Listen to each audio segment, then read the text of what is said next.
Welcome back to Diablo Immortal. We have some news, leaks, and things like that for you, but I want to let you guys know content this week is going to be coming increasingly difficult for me. Let me show you why. Let me introduce all you guys to Cole, my newest buddy. Just joined the team over here in the Echo fam. We adopted him this weekend. I know that we were talking about it throughout the week. You guys gave some guidance and all that good stuff about which one you liked. Fell in love with this guy when I picked him up. He was a shelter puppy. He's clearly lab, maybe mixed with something else. Super good boy though, but a puppy at that, probably 8 or 9 weeks. So my other dog is going nuts around the house, not loving having a new puppy. And he likes to run around like crazy. And I was hoping right now would be his nap time so I could do some videos, but it looks like we're gonna be getting through all this together. It's Cole, you know, Cole Train from Gears of War.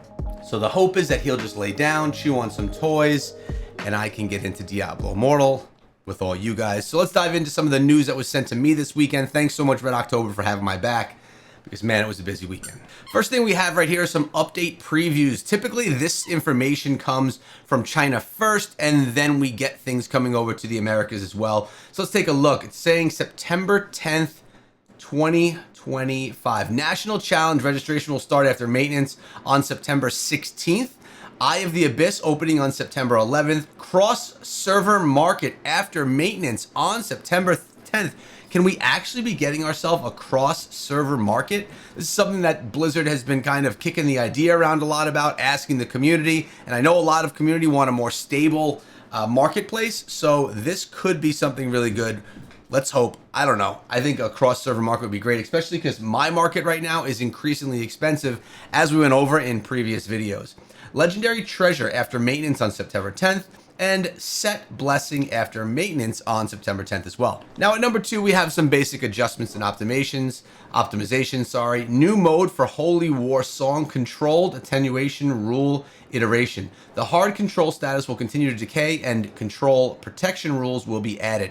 Keep in mind, this is all translated over from Chinese, so it's not perfect English, and we don't always 100% know what they're talking about. When a secret realm guard appears in the Immortal Secret Realm, a portal leading directly to the guard will appear next to players who are far away from the secret guard realm. Okay, and the voice of complaining, we have made some adjustments based on players' complaints and feedback. Market purchase function.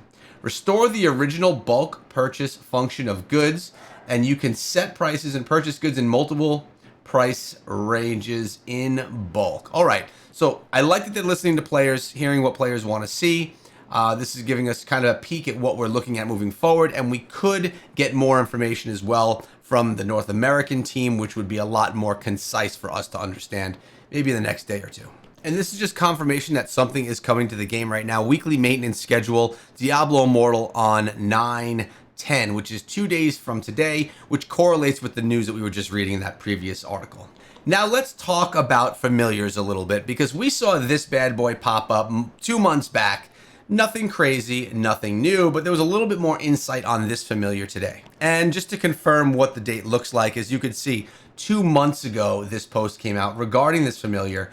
And yeah, it was pretty cool looking, and you know, just what the art looks like and all of that. But what does it actually look like in action? Well, I guess we know now. So let's actually take a look at this thing, as I realized I didn't show it to you guys. This is what it actually looks like in action right here. Again, hearing word that you could stack up to 5, but I know nothing of that to be true. I hope it's not a new familiar. I hope it's just a cosmetic, because I don't want to have to grind for a new familiar that may be better than the one that I have. But at least we can see right here, it's legit, it's in game. What are your thoughts? Oh baby, and hot off the presses, this just came in as well. These patch notes just dropped as I was recording this video. So let's dive into these together, see what this is all about. Hopefully, maybe, potentially confirming some of the things that we were just talking about in that previous note. And yeah, guys, it didn't take really long, because Cole already conked out a little bit right here by my feet. Let's hope this lasts for the next 4 hours so I can make a bunch of videos. So diving back into these notes, we're talking about September 10th, just like we were seeing right here. The season of harvest is upon us. The warping of the wilds limited time event. Ooh, Winds of Fortune picking up once again. Feature updates and bug fixes. Let's see what's going on here, boys. September 24th through October 15th to complete the objectives. So we're talking about Survivor's Bane dropping back in the game the 24th through the 1st, Trial of the Hordes the 1st through the 8th, and Fractured Plane the 8th through the 13th. I actually wouldn't mind running through Fractured Plane again. It's been a minute. But this is the Harping of the Wilds limited time event. What is going on here? Rejoice, child, for our time is near. The Shardborn Prophet, our Prince of Freedom, is coming to save you from your suffering. He will strengthen us against disease, famine, and the ills of the flesh. Prepare yourself for the next chapter of Diablo Immortal story by participating in the Warping of the Wilds event from September 18th through the 28th. 10 days going on inside this event. Log in on the 2nd, 4th, and 8th days of the event to earn rewards such as Telluric Pearls, Legendary Crests, and Rare Crests. You'll receive a 100% bonus to experience gained on Battle Pass levels during the event's run. 10 days of double experience is pretty awesome. You have to be level 30.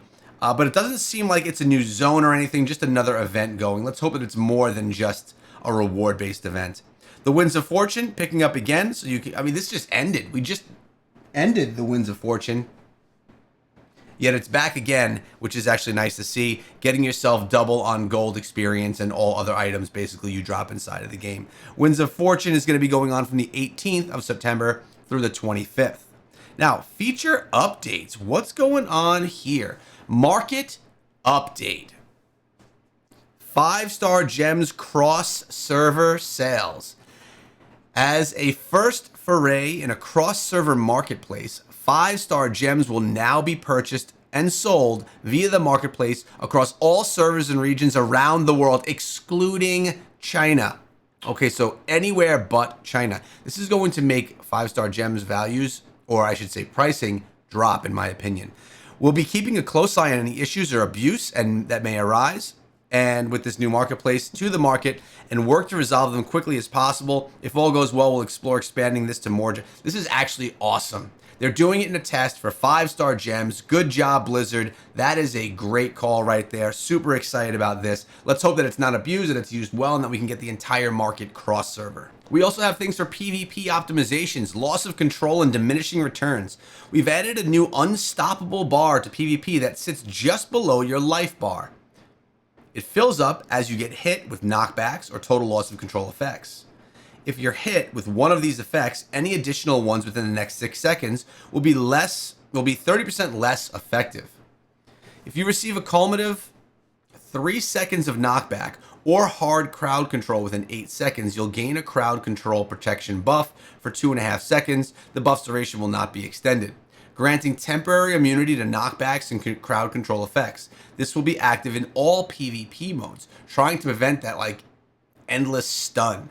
We'll be closely monitoring it, looking for feedback and all of that. Okay, they're trying to make additions and changes and positive changes to PvP. I like that as well. Bulk buy is being added into the market where you could set prices for a price range of items, buy larger qualities of items and things like that, trying to make the market a little bit easier to use. New account normal gem trade restrictions. Ooh, what's this? In our continued efforts to detect and prevent fraudulent behavior in-game, we'll be making changes to prevent users from selling normal gems in the market before they've been able to complete Infernal Difficulty 1. Oh, I like this. This means brand new bot accounts can't just go farming gems and sell them on the market. You have to actually get to Infernal 1 difficulty before you can do it. Bad for new players that are trying to gain Platinum. Good to prevent this system from being taken advantage of. Set item of hunter event time change. Extending set hunters again through September 25th. I like this. Why not allow us to get a little bit of a better odds of the set pieces we want? Cool. Keep it in game all the time. Good change right here. With that being said, I don't know that I've ever really gotten much from it to actually benefit my account, but at the same time, all good. Vanguard co-op optimizations. The Siege engine is now more resilient, which allows it to benefit from a wilder set of defensive and restorative charm skills. The vehicle should now benefit more of your party's loadouts and support skills. When playing in normal difficulties, we've reduced the number of blockades from 3 to 2 to make it a bit more efficient. Elite difficulties remain unchanged in length, as these are meant to be longer tests of endurance. Additionally, in Elite mode, we've significantly revamped up the difficulty. Elite mode should now feel like a drastic escalation reserved for only those who are fully prepared. The notes from the developer: these changes should make the Ashen Ravine easier to understand if you're a newer player and should introduce some increased challenge if you are already enjoying the raid on Elite difficulties. I'm fine with that. That sounds good to me. We have more stuff, though. We're not done yet because ancient scrap, ancient legendary equipment can now be salvaged for ancient scrap, and ancient artifacts can now be converted into ancient scrap at the blacksmith materials vendor in Westmarch. Ancient scrap can now be used to substitute material to enchant your ancient legendary equipment by selecting the toggle next to the enchant button. This is so good. I went the other day to try and see what I could do with my previous ones, and there was nothing I could do with them. They were just there. I like 68.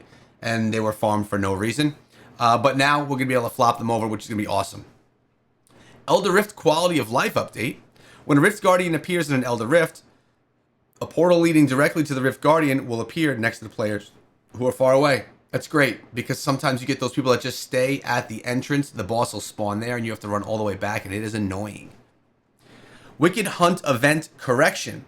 In our last update blog, we erroneously listed the Alley of Blood event as taking place from the September 10th through 17th.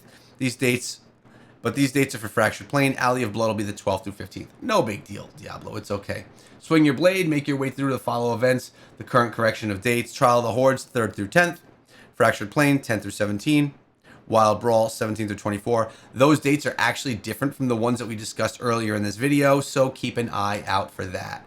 I think the biggest news that we have here, besides the whole new event and all that, is going to be this cross server. Really looking forward to this update to see how servers are going to work with this cross marketplace, see what values look like. We will keep an eye on that inside of my server, and we could all share what things are looking like in yours as well. See if prices go up, if you can get more value for the gems that you have, or if the prices go down. But for me, I'm going to get myself back to doggy daycare, although he's just chilling on the floor right now. Pop out a few videos. I appreciate all you guys so much, and we'll be back soon with another Diablo Immortal video. Subscribe so you can keep up with Diablo Immortal and Cole.